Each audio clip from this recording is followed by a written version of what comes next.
Hi, welcome to AGN Media's Green White Checkered. I'm your host, Kerry Varnadoe. With me, as always, are my colleagues Jacob Mayer and Terrence Hunley. Let's get right to it with Garage Talk, shall we? All right.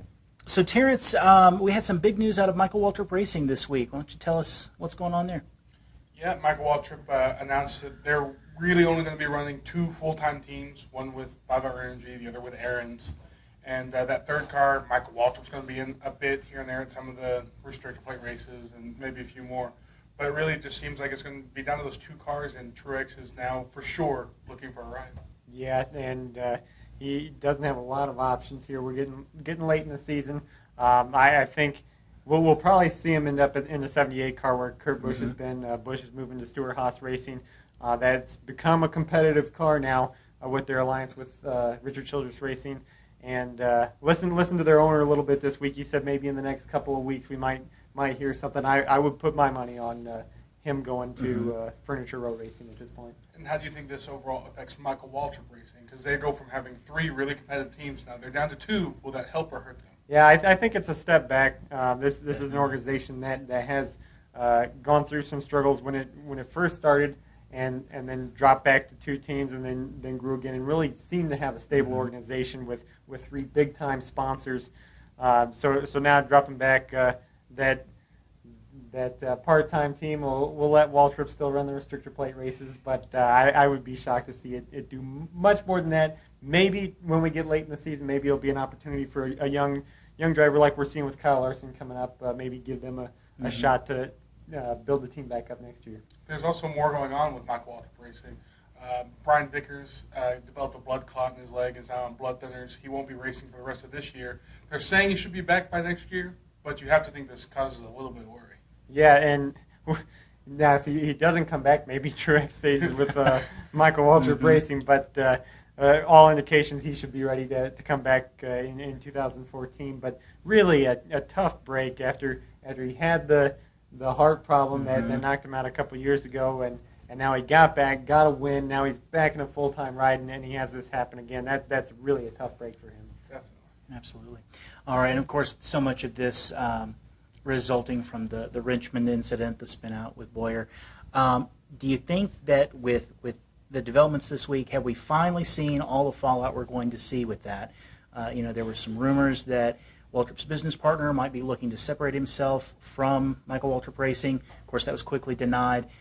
Is there more out there, more chips left to fall, or have we seen the end of this?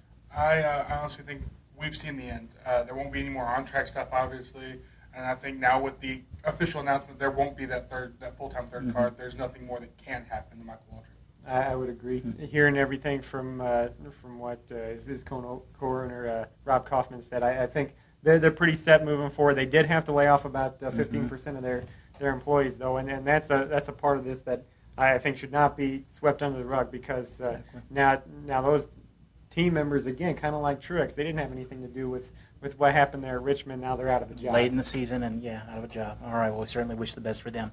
All right, we'll be right back and look ahead to Talladega when we come back.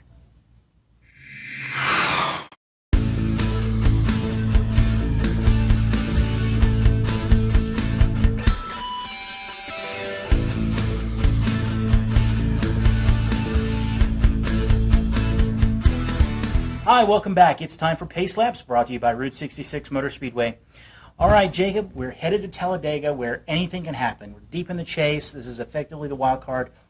What can we expect? Well, in my opinion, we've had a pretty tame chase so far, and we keep seeing the same guys up front more or less. I mean, even after Charlotte, the point standing's basically exactly the same as when we came in there.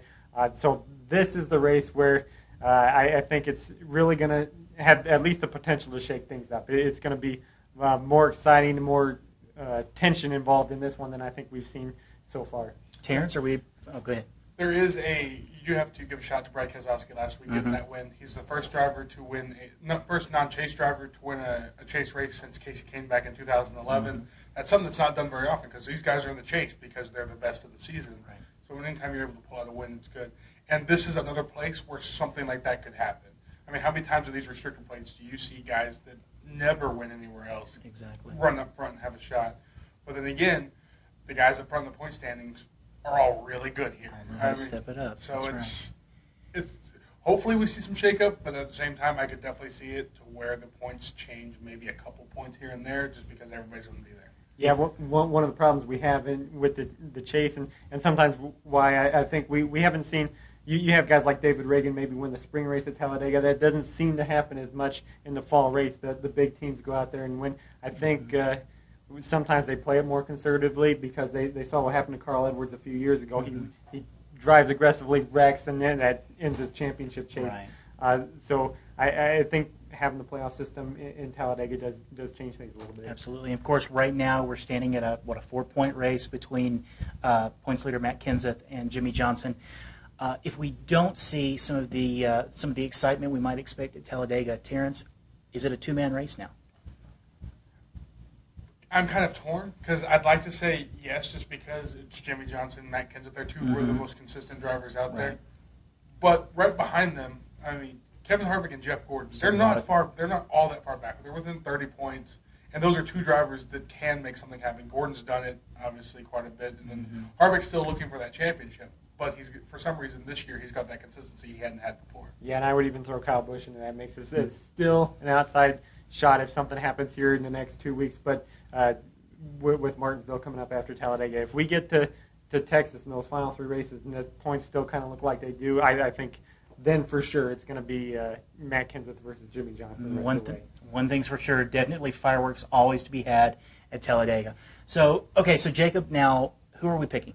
Well, I'm like I said, sometimes the Talladega race is a little more predictable than some of the others, and the guy who's been the best on restrictor plate track so far this season, winning both races at Daytona, I'm going to take Jimmy Johnson.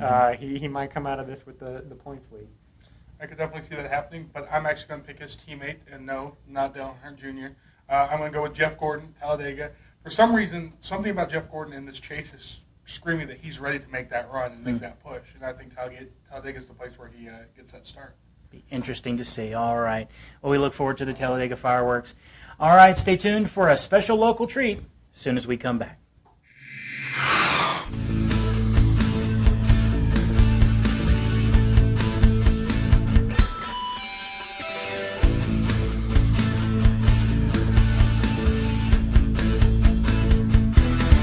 All right, welcome back. It's time for Getting Our Kicks, brought to you by Budweiser. And we have some special guests in the studio with us today. I would like to introduce Don Hibbs, Jeff Livingston, and Andy Brown of the Panhandle Jeep Coalition. They're here to talk with us about off-roading.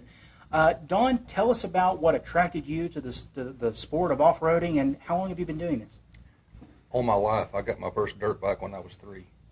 And my family always off-roaded. My dad built Jeeps. He built the old Army Jeeps, and we played at the river. I started driving on the river when I was 8 years old, and now my children are learning how to drive in my Jeep. Fantastic.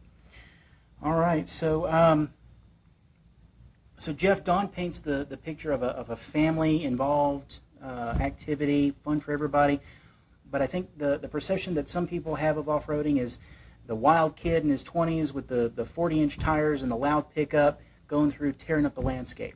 Is that the reality of off-roading, or is it something different? I think that would be the common perception of an off-roader, but definitely not the reality of an off-roader. The off-roader is not necessarily a 20-something. I know off-roaders that are 80-plus years old and still off-roading. Mm-hmm. It's for anybody, male, female, old or young. Outstanding.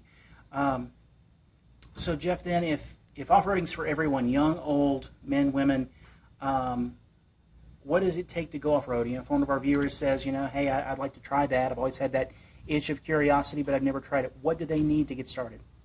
Most people start with a four-wheel drive SUV or pickup, Bronco Blazer or something of that sort. Mm-hmm. And at the places where you can go off-roading, there's a trail for every vehicle, from novice to really experienced. Mm-hmm. Usually they'll off-road for a while, the bug bites, and then they begin to make the vehicle more capable, usually upgrading tires is one of the first things most people do. Okay, so Jeff, Andy talked about tires and some of these basic pieces of equipment, but what about safety? Are there any considerations that a person should should think about there? There are definitely safety concerns and equipment that you want to carry with you if you go anywhere off-road. You give me an example. What would be? One of the most important things would be that you would want to have a form of communication in case you get in trouble, whether you have a cell phone or a CB radio or something similar. Also, you would want to carry recovery equipment of some sort, a tow strap, possibly a winch if you have one, maybe a first aid kit or something similar, and take your buddy with you. Always. You definitely don't want to go out off-roading alone. All right, fantastic.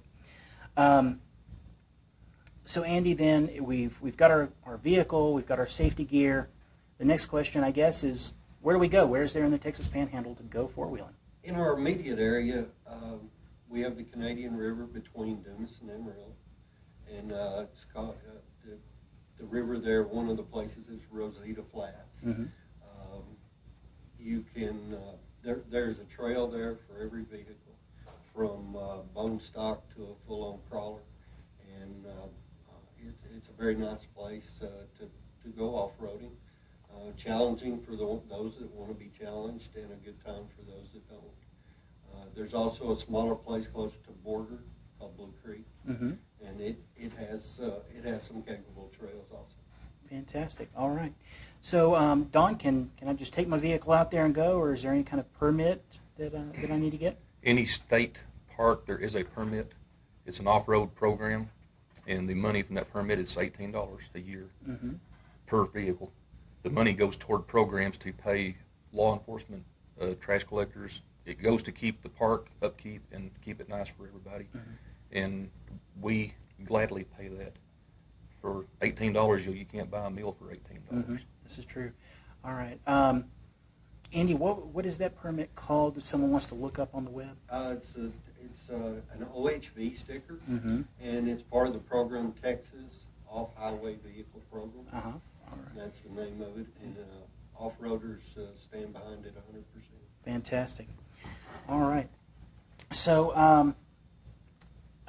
as we mentioned, you all are a part of the Panhandle Jeep Coalition, and in the interest of full disclosure to our viewers, I've kind of connected with y'all's group recently and become involved here. So, Dawn, tell us a little bit about the coalition, how you got started, and what the purpose of this group is. We started off as a group on Facebook, mainly as a place to find resources for Jeeps. And there was enough interest, we had enough like-minded people, family-oriented people, that we wanted to build our own club. And it grew pretty quickly. We got well over 100 members. Probably 20 of us at any given time are very active. We're a very active group. We go to the river often.